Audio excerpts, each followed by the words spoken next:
Hello my dear student, how are you? आप लोग कैसे हैं? आशा करता हूं आप सब अच्छे होंगे और स्वागत है आपका आज के लेक्चर में पादप वृद्धि एवं परिवर्धन। तो जिसमें आज हम पादप में वृद्धि वृद्धि के क्या प्रकार होते हैं, वृद्धि माप योग्य है नहीं है, वृद्धि के कौन कौन से चरण हैं, वृद्धि दर किसे कहते हैं, पादप हार्मोन, दीप्तकालिता, इन सब के विषय में पढ़ेंगे। तो सबसे पहले हम वृद्धि की बात करते हैं। वृद्धि क्या होता है? तो जो वृद्धि होता है वो अनिवृत्त स्थायी बढ़त, मतलब ऐसी चीज जो कभी भी वापस ना जा सके, जिसे पलटा ना जा सकता हो, जैसे लंबाई, भार, द्रव्यमान, संख्या आदि का बढ़ना। आंतरिक वृद्धि की बात करें तो वृद्धि को अब हमें समझना है कि कितने प्रकार से इसे समझा जा सकता है वृद्धि को। तो एक होती है आंतरिक वृद्धि, और आंतरिक वृद्धि जैसे जीवों में जो होने वाली वृद्धि है उसे हम आंतरिक वृद्धि कहते हैं। जीवों में जो भी वृद्धि मिलती है वो आंतरिक वृद्धि होती है, और यह जीवों में उपापचय क्रियाओं का परिणाम होती है। एक होती है बाह्य वृद्धि, बाह्य रूप से निर्जीवों में बाह्य वृद्धि होती है, बाह्य रूप से होती है। और जैसे क्रिस्टल का निर्माण, एक क्रिस्टल जो बनता है उसकी बाह्य वृद्धि होती है। तो इसका मतलब निर्जीवों में बाह्य वृद्धि देखने को मिलती है और सजीवों में आंतरिक वृद्धि देखने को मिलती है। अब सजीवों में दो तरह से जो आंतरिक वृद्धि है वो देखने को मिलती है। निश्चित वृद्धि, एक निश्चित समय तक वृद्धि होगी और उसके उपरांत वृद्धि होनी बंद हो जाएगी। तो जैसे जंतु का आकार बढ़ना, एक निश्चित समय तक आकार बढ़ेगा और उसके बाद आकार बढ़ना बंद हो जाएगा। तो पादप में फल का बनना और उसका आकार बढ़ना निश्चित वृद्धि है। लेकिन एक होता है अनिश्चित वृद्धि, और यह वह वृद्धि है जो जीवन पर्यंत, जब तक जीवन है तब तक चलती रहेगी। जैसे पादप में लंबाई व मोटाई का बढ़ना, यह ऐसी वृद्धि है जो हमेशा बढ़ती रहेगी। किसी पादप के शीर्ष पर उपस्थित शीर्ष विभुज्योतक में लगातार वृद्धि होती रहती है और वो ऊपर की ओर और नीचे की ओर बढ़ता रहता है। इसी प्रकार उसके पार्श्व वृद्धि होती है, जहां पर पार्श्व विभुज्योतक होता है। वृद्धि माप योग्य है, यानी कि वृद्धि को मापा जा सकता है। तो लंबाई को मापा जा सकता है, किससे? हम स्केल से नाप लें, फिटे से, किसी चीज से नाप लें। जैसे पराग कण में पराग नलिका, आप देख सकते हो माइक्रोस्कोप की सहायता से कि पराग नलिका वृद्धि कर रही है। तरबूज, तो प्रारंभिक अवस्था से जब वो अपनी अंतिम अवस्था में पहुंचता है तो वहां पर 3,50,000 गुना वृद्धि देखने को मिलती है। मक्का की जो मूल है, प्रति घंटा 17,500 कोशिकाएं बनती हैं। तो ये वृद्धि देखने का हमारा तरीका है। लेकिन यहां पर एक आर्क मीटर होता है जिसमें हम पादप की वृद्धि समय के अनुसार कैसे बढ़ती है देख सकते हैं। जिसमें यहां पर एक स्केल लगा होता है और यहां पर एक सुई और एक पुली लगी होती है। इस पुली के ऊपर से रस्सी को निकालकर उसमें यहां भार लगा देते हैं, और यहां पर पौधे के टिप में, उसके शीर्ष में उसे बांध देंगे। तो समय के साथ जैसे जैसे बढ़ेगा ये नीचे आएगा, ये सुई यहां से शुरू करेगी तो देख लेंगे कि प्रति इकाई समय में कितनी वृद्धि हुई है। अगर वृद्धि के चरण देखने हो तो कैसे देखेंगे? एक बीज है हमारे पास और उसमें अंकुरण प्रारंभ हो गया। तो अंकुरण में हमने निशान लगा दिए, ये रे ये मैंने क्या किए हैं, निशान लगा दिए। ठीक है, इसे ए कहा, इसे B C D E F E H I ऐसे कह दिया है। अब वृद्धि होती दिखाई दे रही है, लेकिन मैं ये देख पा रहा हूं कुछ स्थान में वृद्धि नहीं है। वो जहां पहले थे निशान अब भी वहीं पर लगे हुए हैं। लेकिन कुछ निशान ऐसे हैं जिनमें उनके बीच का गैप बढ़ गया। इसका मतलब पादप के जब वृद्धि होती है तो सारे भाग नहीं बढ़ते, कुछ भाग बढ़ते हैं। अब इस भाग को क्या कहते हैं? तो किसी पौधे में सबसे शीर्ष पर, है ना, मूल के शीर्ष पर जो भाग उपस्थित होता है उसे कहा जाता है विभुज्योतक अवस्था। इसकी कोशिकाएं विभाजन करती हैं और कोशिका की संख्या में वृद्धि होती है। इसके पीछे का ये वाला भाग, ठीक इसके पीछे का भाग क्या कहलाता है? दीर्घीकरण अवस्था कहलाता है या लॉन्गेशन फेज कहलाता है। इसमें कोशिकाओं का दीर्घीकरण होता है, और ठीक इसके पीछे फिर पूरा का पूरा परिपक्व अवस्था होती है। द्विबीजपत्री में इसमें मोटाई बढ़ती है और इसी में मूल रोम क्षेत्र होता है। सबसे अधिक मूल रोम यहीं पर पाए जाते हैं। तो जल का सबसे अधिक हम अवशोषण मूल रोम ही करते हैं। अब इसके बाद वृद्धि दर की बात करते हैं। वृद्धि दर किसे कहते हैं? तो प्रति इकाई समय में वृद्धि वृद्धि दर कहलाती है। हम वृद्धि को दो प्रकार से समझ सकते हैं। एक होती है अंकगणितीय वृद्धि। अंक गणितीय वृद्धि। अंक गणितीय वृद्धि का मतलब ऐसी वृद्धि जो प्लस में बढ़ती हो, जैसे 1 2 3 4 5 ऐसे बढ़ रही है। और विभोज्योतक की जो कोशिकाएं हैं वो ऐसी वृद्धि प्रदर्शित करती हैं। यहां पर एक विभोज्योतक कोशिका है, उसमें वृद्धि हो गई, मतलब उसमें विभाजन हुआ तो दो कोशिकाएं बन गई। इनमें से एक कोशिका स्थायी हो गई और एक विभोज्योतक। फिर इसमें विभाजन होगा तो फिर एक कोशिका ये बन गई, एक ये बन गई और ये स्थायी। तो देखो स्थायी कोशिकाओं की वृद्धि कैसे हो रही है? 1 से 2 बनी, 2 से 3 4 ऐसे वृद्धि हो रही है। तो ऐसी वृद्धि अंक गणितीय वृद्धि कहलाती है। और यदि इस वृद्धि का ग्राफ बनाया जाए तो वह एक सीधी रेखा के रूप में दिखाई देता है, रेखीय ग्राफ दिखाई देता है। तो पादप के शीर्ष में जो विभोज्योतक वृद्धि प्रदर्शित करते हैं वह अंक गणितीय वृद्धि होती है। इसका सीधा सीधा सूत्र है L T is equal to L0 plus RT। मतलब ये कि एल टी यानी कि वर्तमान जो वृद्धि है और L0 जो प्रारंभिक वृद्धि थी। तो प्रारंभिक वृद्धि में RT मतलब वृद्धि दर को हमने जोड़ दिया तो वृद्धि निकल आई आज की। इसके बाद ज्यामितीय वृद्धि आती है जहां पर कोशिकाएं गुणन में बढ़ती हैं। 1 से 2, 2 से 4, 4 से 8, 8 से 16, 32, 64 ऐसे बढ़ती जाएगी।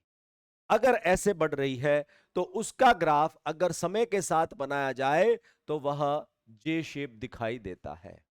कैसा दिखाई देता है? जे शेप।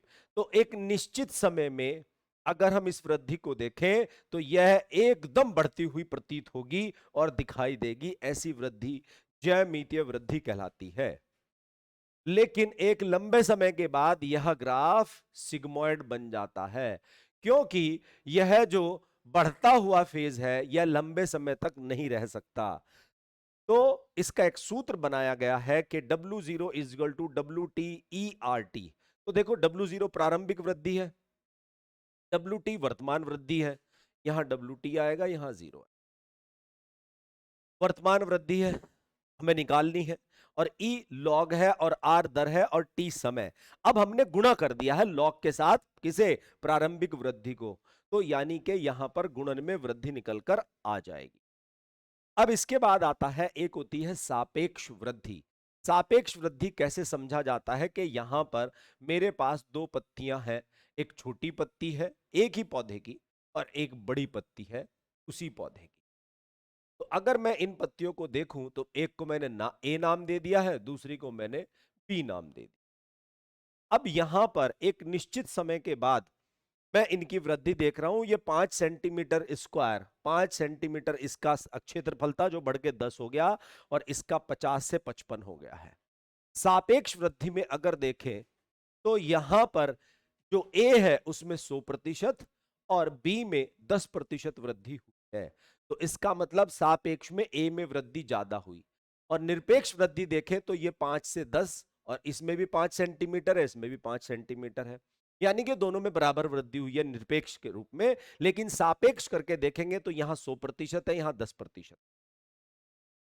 इसके बाद वृद्धि की दशाएं। दशाएं क्या क्या होती हैं? जल की उपलब्धता, जल कम होगा तो वृद्धि कम होगी। ऑक्सीजन की उपलब्धता, ऑक्सीजन कम होगा तो वृद्धि कम होगी। CO2 की कमी हो जाए या अधिकता हो जाए, दोनों ही, अधिकता में तो खैर नहीं पर कमी में C3 पादप में वृद्धि को प्रभावित करता है। प्रकाश कम मिले आवश्यकता से तो वृद्धि कम होगी और ताप का सीधा प्रभाव पड़ता है। खनिजों की कमी से भी वृद्धि पर प्रभाव पड़ेगा। तो ये सारे वो दशाएं हैं जो वृद्धि को प्रभावित करते हैं। अब यहां पर किस प्रकार से वृद्धि को समझा जा सकता है? तो देखो, प्रारंभिक विभोज्योतक में जब विभाजन होता है तो प्रारंभिक स्थायी ऊतक बनता है और इसे विभेदन कहते हैं। और यह अधिकतर मृदुतक, हमेशा मृदुतक ही होगा। फिर इस मृदुतक में निर्विभेदन प्रारंभ होगा तो द्वितीयक विभोज्योतक बनेगा।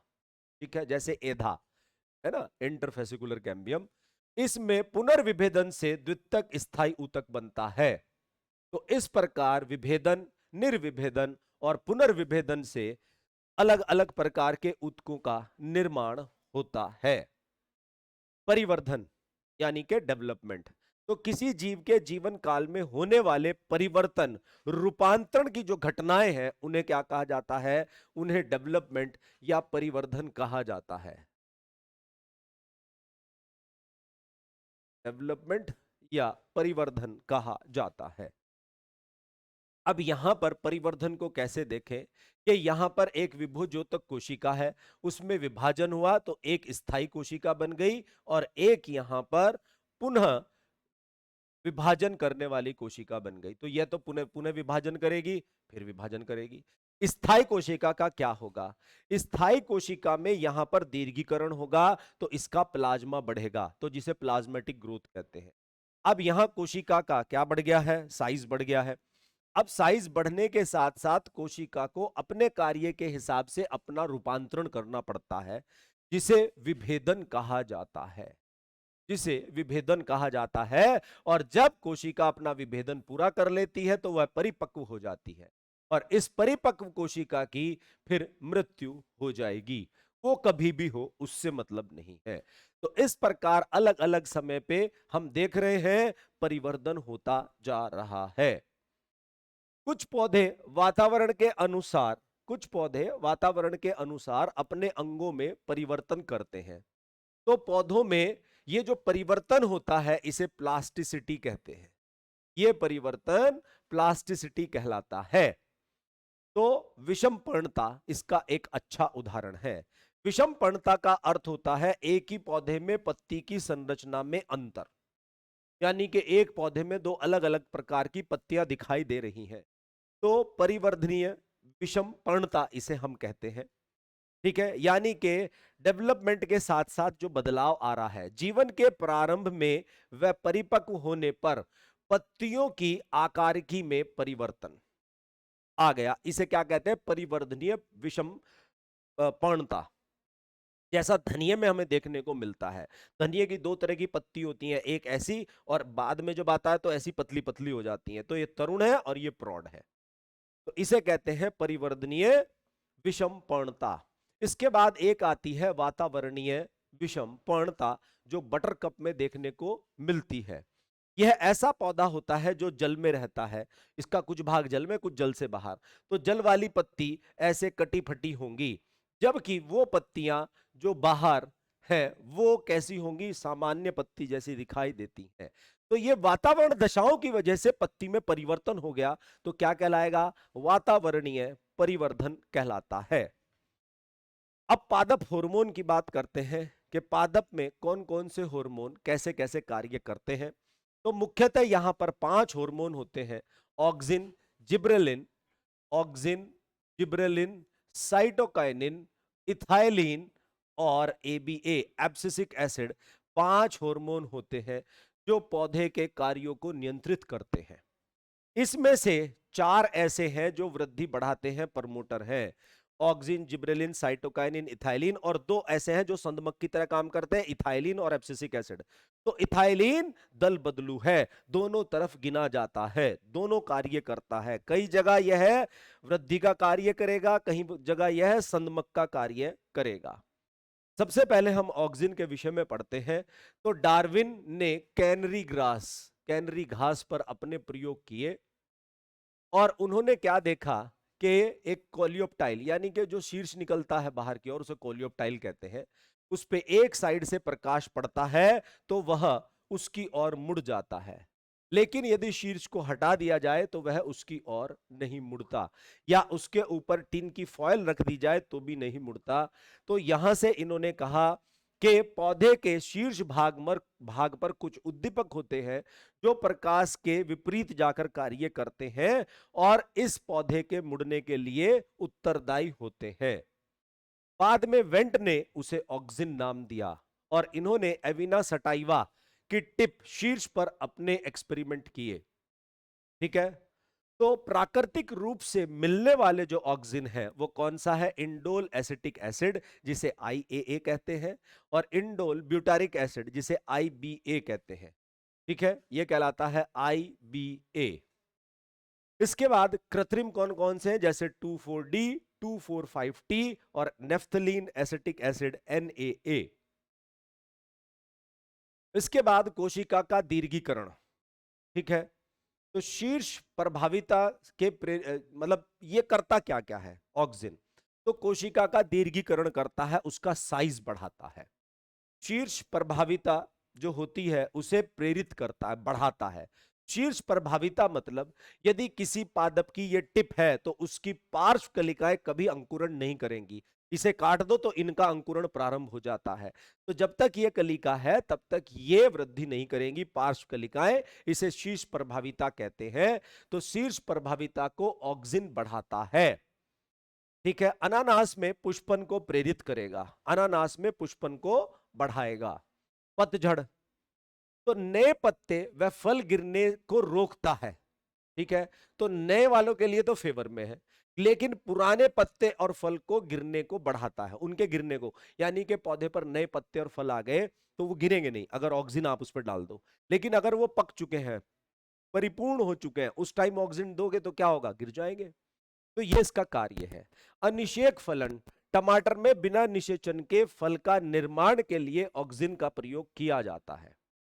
खरपतवार नाशक, अधिक सांद्रता में यदि 2,4-D को डाल दिया जाए, जैसा सरसों पे डाला जाता है, गेहूं के खेत में सरसों उगाती है, उस पर इसका स्प्रे करते हैं तो बीजपत्री पौधे नष्ट हो जाते हैं। तो ये क्या करता है? ये इसे अधिक सांद्रता में मार देता है।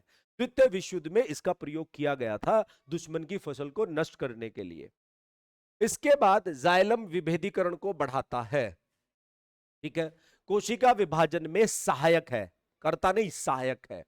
और प्रकाश के विपरीत दिशा में एकत्र होता है। भाई प्रकाश इधर से आ रहा है तो ऑक्सिन यहां टिप में बनेगा और विपरीत दिशा में जाकर एकत्र होगा तो इसे इधर की ओर मोड़ देगा।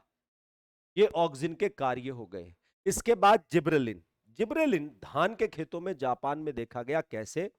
अगर आपके यहां धान उगाया जाता हो तो आप देख सकते हैं कि धान की जो फसल है वह फसल पूरी एक जैसी दिखाई देती है, जितने पौधे हैं सब एक ही हाइट के होंगे। किंतु उन पौधों में कभी कभी ऐसा दिखने लगता है कि एक पौधा अचानक से लंबा दिखने लगता है और इस पौधे में फिर पुष्पन फलन प्रारंभ हो जाता है। आपको अच्छा लग रहा है, बड़ा लंबा चौड़ा पौधा है, लेकिन जब आप जाकर देखते हैं तो इसके जो बीज के चोल होते हैं उनके अंदर बीज नहीं बनते। बिना बीज वाले खोल का निर्माण हो जाता है, बीज चोल का निर्माण हो जाता है। तो इसे कहते हैं फुलिश सीडलिंग, यानी कि मूर्ख बनाने वाले बीज। अब ऐसा कैसे होता है? अच्छा, ये अलग से दिखाई देते हैं लंबे लंबे। तो कुरोसावा एक साइंटिस्ट थे, तो उन्होंने क्या देखा कि लंबे पौधे एक कवक द्वारा संक्रमित हैं, और कवक क्या था? जिब्रेला फूजिकोरी। और उससे क्या लिया गया? जिब्रेलिन लिया गया। ठीक है, तो आज तक लगभग 100 से अधिक जिब्रेलिन की खोज हो चुकी है और नाम है GA1, GA2, GA100 तक। और इनमें सबसे मुख्य जो माना जाता है वह है GA3। यह सबसे मुख्य होता है। इसके बाद बोल्टिंग। अब इनका कार्य क्या क्या है? बोल्टिंग क्या होता है? जैसे पत्ता गोभी है, अगर उसे GA3 से ट्रीट कर दिया जाए, यानी कि जिब्रेलिक एसिड से ट्रीट कर दिया जाए, तो उसमें पर्व संधियां पोरी दिखने लगती है, पर्व दिखने लगते हैं। तो इसका मतलब यह क्या करेगा? जो पर्व है उन्हें बढ़ाता है, तो पर्व की लंबाई को बढ़ाता है, जिससे पादप की लंबाई बढ़ती है।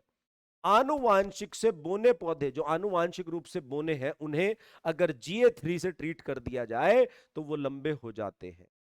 जैसे यहां पर बोना पौधा है, स्मॉल टी, और उसे जिब्रेलिन दिया तो लंबा हो गया। अब यदि इसमें स्वपरागण कराया जाए तो इसके आने वाली पीढ़ी बोनी होगी। क्यों? क्योंकि आनुवांशिक रूप से यह बोना पौधा है। इसके बाद गन्ने की उत्पादकता बढ़ाना। ठीक है, क्यों? क्योंकि पर्व जो पर्व होते हैं उनकी लंबाई बढ़ाता है, तो गन्ने का उत्पादन बढ़ता है लगभग 20 टन प्रति एकड़। सेब की संरचना लंबी करता है, सेब ऐसे थोड़ा सा लंबा सेब सुंदर लगता है ऐसे, तो उसकी संरचना को लंबा कर देता है। ठीक है। अंगूर की उत्पादकता बढ़ाता है। अब देखो यहां छोटे वृंत है, तो ये इनकी लंबाई बढ़ा देगा, तो अंगूर को फूलने का मौका मिल जाएगा। उतने ही अंगूर इस गुच्छे में, उतने इसमें, लेकिन ये छोटा दिख रहा है, ये बड़ा दिख रहा है। क्यों? क्योंकि अंगूर को फूलने का मौका मिल रहा है, तो पैदावार बढ़ती है। इसके बाद वृद्धावस्था को रोकता है, वृद्धावस्था को रोकेगा। क्यों? अल्फा अमाइलेज और GA3 यदि डाल दिया जाए तो इसमें माल्ट का उत्पादन बढ़ जाता है, जो बियर बनाने में काम आता है। तो माल्ट की उत्पादकता को GA3 बढ़ाता है। इसके बाद साइटोकाइनिन की बात करते हैं। साइटोकाइनिन स्कूग ने सबसे पहली बार देखा। तंबाकू का पत्ती का एक टुकड़ा उन्होंने लिया, सॉरी तने का एक टुकड़ा लिया, और उन्होंने ऑक्सिन दिया। तो जो कैलस था छोटा सा, मतलब कोशिकाएं ले ली, अब उनमें विभाजन करा रहे थे, तो कोई विभाजन नहीं हुआ।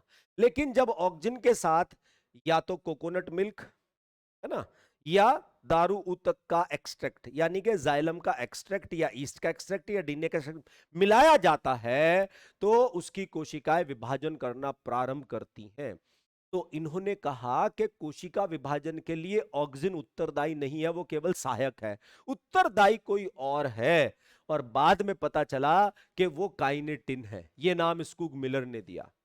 मिनल ने autoclave herring fish sperm DNA से साइटोकाइनिन को पहली बार क्या किया? अलग किया, पृथक किया, और मक्का से जिएटीन नाम से साइटोकाइनिन बनाया गया। क्या क्या करता है? तो साइटोकाइनिन कोशिका विभाजन के लिए उत्तरदायी होता है, वृद्धा अवस्था को रोकेगा, पत्तियों का निर्माण बढ़ाता है, क्लोरोब्लास्ट का निर्माण बढ़ाता है, रंध्रों को खोलता है, और ऊतक परिवर्धन के लिए उत्तरदायी होता है। ऑक्सिन और साइटोकाइनिन मिलकर कोशिका विभाजन के लिए उत्तरदायी होते हैं, लेकिन कैसे? मान लीजिए हमारे पास एक कोशिकाओं का समूह है जिसे हम कैलस कहते हैं। इस कैलस में अधिक ऑक्सिन और कम साइटोसिन डाला जाए तो मूल का निर्माण होता है। अब यहां मूल बन गई, इससे नीचे मूल निकल आई है। लेकिन अगर अब इसमें साइटोकाइनिन कम और ऑक्सिन कम और साइटोकाइनिन अधिक कर दिया जाए तो प्रोरोह का निर्माण प्रारंभ हो जाता है। तो इस प्रकार टिश्यू कल्चर में इन दोनों हार्मोन का प्रयोग करके कैलस में तना और मूल बनाए जाते हैं। इसके बाद इथाइलिन। इथाइलिन एक गैसीय हार्मोन है। एक बात याद रखिए, खरबूजे को देखकर खरबूजा रंग बदलता है, ऐसी एक कहावत है, और वो कहावत इस पर पूरी लागू होती है। बहुत सारे कच्चे खरबूजे हो, उसके बीच में एक पका हुआ खरबूजा रख दो, सब पक जाएंगे।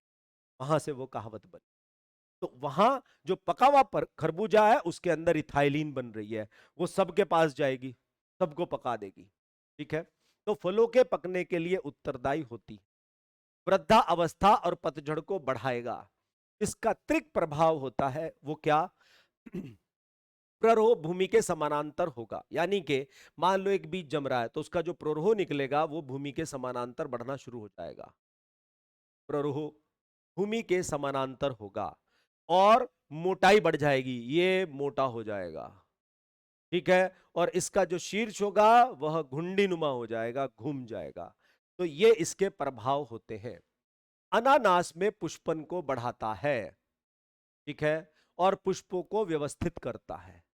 आम में पुष्पन को बढ़ाता है। खीरे में मादा पुष्पन को बढ़ाता है, इंपॉर्टेंट है, पूछा गया है। ठीक है। इसके बाद आता है एब्सिसिक एसिड ABA। क्लार्क ने इनहिबिटर ए बोला, है ना। कॉफलैंड ने डॉर्मिन नाम दिया, डॉर्मिन। और यह वृद्धि को रोकता है, पतझड़ को बढ़ाता है, वृद्धावस्था को बढ़ाता है, रंध्रों को बंद करता है। इसके सारे काम उल्टे हैं। ठीक है। तो इस प्रकार यह पौधे को बहुत ही विकट समय में बचाने का कार्य करता है, क्योंकि सारे कार्यों को रोक देगा। इसके बाद अब हम पढ़ेंगे दीप्तकालिता या फोटो पीरियोडिज्म। फोटो पीरियोडिज्म, दीप्तकालिता। तो सबसे पहले हम दीपकाल को समझने की कोशिश करेंगे कि दीपकाल क्या होता है। दीप्तकाल यानी कि प्रकाश का समय, कितने समय प्रकाश रहा उसे हम दीप्तकाल कहते हैं। तो किसी दीप्तकाल के कारण पौधे में जो व्यवहार प्रदर्शित करते हैं वह दीप्तकालिता कहलाता है। कितने समय लाइट पड़ी और उसका पौधे पर क्या प्रभाव पड़ा, पौधे ने किस प्रकार अपने आप को बदला, तो वो क्या कहलाता है, दीप्तकालिता कहलाता है। तो फोटो पीरियडिज्म के आधार पर पौधों के प्रकार, एक होते हैं लॉन्ग डे प्लांट, एक होते हैं शॉर्ट डे प्लांट, एक होते हैं डे न्यूट्रल प्लांट। तो सबसे पहले लॉन्ग डे प्लांट की बात करते हैं। तो वह पौधे जिनमें पुष्पन के लिए न्यूनतम प्रकाश अवधि की आवश्यकता होती है, यह मुख्य बिंदु है। न्यूनतम प्रकाश अवधि, न्यूनतम प्रकाश अवधि पौधे के क्रांतिक प्रकाश काल है, यानी कि क्रांतिक प्रकाश काल जो उसका न्यूनतम है। अब इस बात को कैसे समझे, जैसे पालक, गेहूं, चुकंदर आदि में होता है। मान लीजिए मेरे पास यहां एक एक्स पादप है और मैंने कहा कि इसका न्यूनतम प्रकाश अवधि 8 घंटे है। तो अगर आप इसे 8 घंटे से कम कितना भी प्रकाश दें, सॉरी 8 घंटे से अधिक कितना भी प्रकाश दें तो इसमें पुष्पन होगा। और यदि 8 घंटे से आपने 1 मिनट, 2 मिनट, 10 मिनट, आधा घंटा कम कर दिया तो इसमें पुष्पन नहीं होगा। यानी कि लॉन्ग डे प्लांट वो पौधे हैं जिन्हें कम से कम इतना प्रकाश चाहिए। वो कुछ भी हो सकता है, वो 10 घंटे, 6 घंटे, 8 घंटे, लेकिन उनकी एक न्यूनतम प्रकाश अवधि निश्चित होगी, उससे कम उन्हें प्रकाश नहीं दिया जा सकता। वो लॉन्ग डे प्लांट कहलाते हैं। शॉर्ट डे में क्या होगा, वो पौधे जिनके प्रकाश की अवधि अधिकतम निश्चित है कि भाई इतना दिया जा सकता है, इससे अधिक नहीं, कम कितना भी दो। तो ऐसे पौधे जिनमें पुष्पन के लिए अधिकतम प्रकाश काल निर्धारित है, उससे अधिक प्रकाश देने पर पुष्पन नहीं होता, जैसे धान, गन्ना, तंबाकू। तो यहां पर मान लीजिए मेरे पास एक पौधा है वाई और उसका क्रांतिक प्रकाश काल 12 घंटे है। अगर आप उसे मान लीजिए 14 घंटे का प्रकाश दे रहे हैं तो पुष्पन नहीं होगा। लेकिन 12 घंटे से कम, 8 घंटे, 5 घंटे, 3 घंटे, तो उसमें पुष्पन होगा। तो ऐसे पौधे शॉर्ट डे प्लांट कहलाते हैं। और डे न्यूट्रल, जिन पर प्रकाश अवधि का कोई प्रभाव नहीं पड़ता, उनमें पुष्पन होता है। मक्का, टमाटर, कपास और सूरजमुखी। यह पुष्पन फाइटोक्रोम रेड और फाइटोक्रोम फार रेड पर निर्भर करता है। तो P R upon P F R ये दोनों एक दूसरे में परिवर्तित हो सकते हैं। तो शॉर्ट डे प्लांट के लिए हमेशा पी आर अधिक होगा और पी एफ आर कम होगा। तो इसकी वैल्यू 1 से ज्यादा रहनी चाहिए और होती है। लेकिन लॉन्ग डे प्लांट के लिए पी एफ आर अधिक होगा और पी आर की वैल्यू हमेशा कम होगी। समझ आ गया? तो यह सदैव 1 से अधिक होगा। अब इसके बाद आता है वर्नलाइजेशन, बसंतीकरण जिसे हम कहते हैं। तो सबसे पहली बार रूस में इसे देखा गया। यह प्राकृतिक रूप से मिलता है रूस में। अब कैसे मिलता है ये देखो। तो रूस में क्या होता है, मान लीजिए 5 नवंबर को गेहूं की बुआई कर देते है ना, और 10 नवंबर तक वहां बर्फ पड़ गई। तो 10 नवंबर से लेकर 15 मार्च तक ये दबे पड़े हैं बर्फ के नीचे, मिट्टी के नीचे गेहूं। फिर क्या होगा कि जैसे ही गर्मी आएगी, बर्फ पिघलेगी, तो 1 महीने में फसल तैयार हो गई। ये वहां प्राकृतिक रूप से मिलता है। तो जब साइंटिस्ट ने देखा कि ऐसा क्या हम लैब में कर सकते हैं, हाँ जी कर सकते हैं। तो लैब में लाकर जब बीज को वो जो चिल ट्रीटमेंट है, ठंडा करके रखा जाता है और फिर उसे बोया जाता है, तो वो बहुत तेजी से बढ़ता है। ठीक है, तो उसे क्या कहते हैं, वर्नेलाइजेशन या बसंतीकरण कहते हैं। सर्दी की किस्म को गर्मी के में वर्नेलाइजेशन से उगाया जा सकता है। यह इसका सबसे मुख्य कार्य है। इसके बाद द्विवार्षिक पादप 2 सीजन में जिनका जीवन चक्र पूर्ण होता है, तो उनमें एक सीजन में कायिक वृद्धि होती है और दूसरे में प्रजनन होता है, जैसे गाजर, मूली। तो एक सर्दी में क्या हुआ, कायिक, और एक में प्रजनन।